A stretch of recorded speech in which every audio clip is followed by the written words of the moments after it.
Au sud du pays, toute la province de Houjeria, qui s'étend autour de Taez, la deuxième ville du Yémen, a des températures et des précipitations qui favorisent une végétation abondante.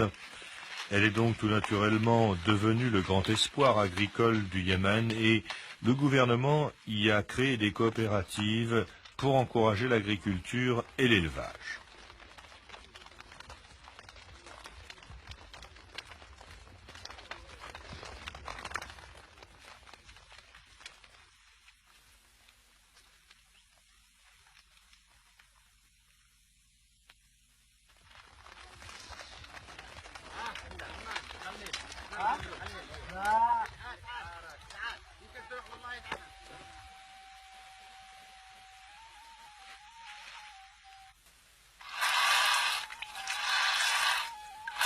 C'est également dans cette région que l'on fabrique un excellent fromage de chèvre qui, suivant les goûts du client, sera salé ou non, mais qui dans tous les cas présentera la particularité d'être fumé.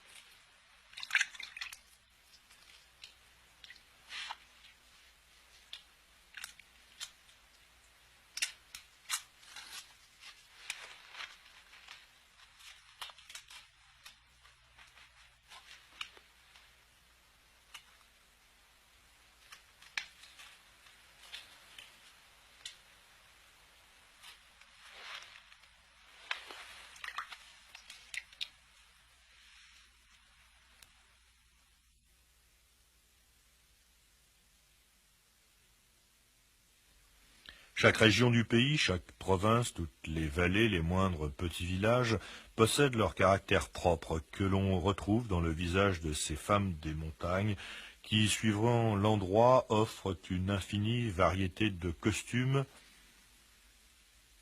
Et au contraire de leurs sœurs citadines, leur statut social ne les contraint pas à se voiler le visage. Leurs rapports avec les hommes se font beaucoup plus sur un pied d'égalité. N'oublions pas qu'ici, elles sont l'un des rouages moteurs de la survie du groupe.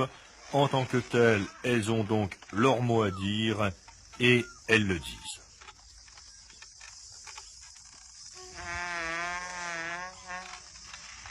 La fabrication de l'huile de sésame n'est certainement pas l'apanage de cette région sud du pays. On retrouve des moulins à huile un peu partout sur les hauts plateaux et surtout dans la plaine côtière de la Tiama.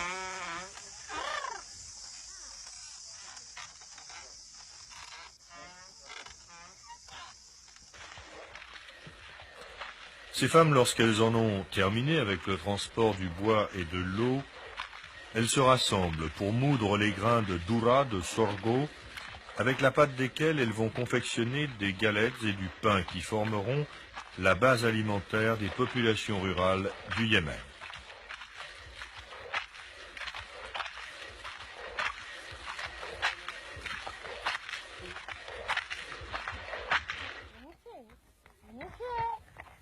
Et si elles en ont encore le loisir, comme toutes les femmes du monde, elles songeront à leur coquetterie et se mettront à broyer les racines d'une plante pour en tirer le houroud, une poudre jaune qu'elles se passeront ensuite sur le visage en guise de maquillage.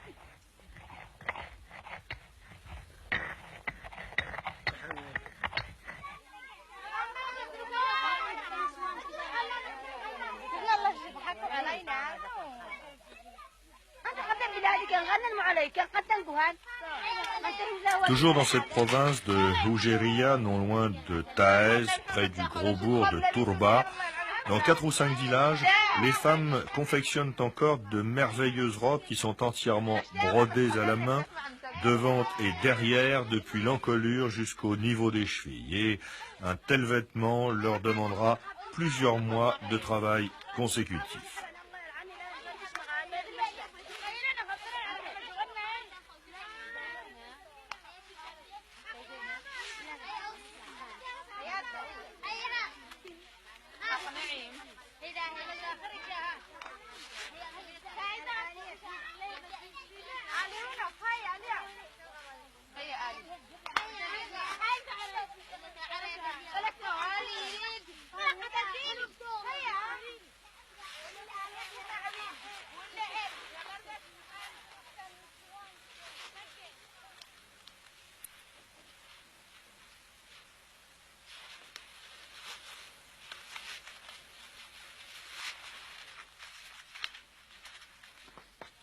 Et tandis que les femmes continuent à tirer l'aiguille, les hommes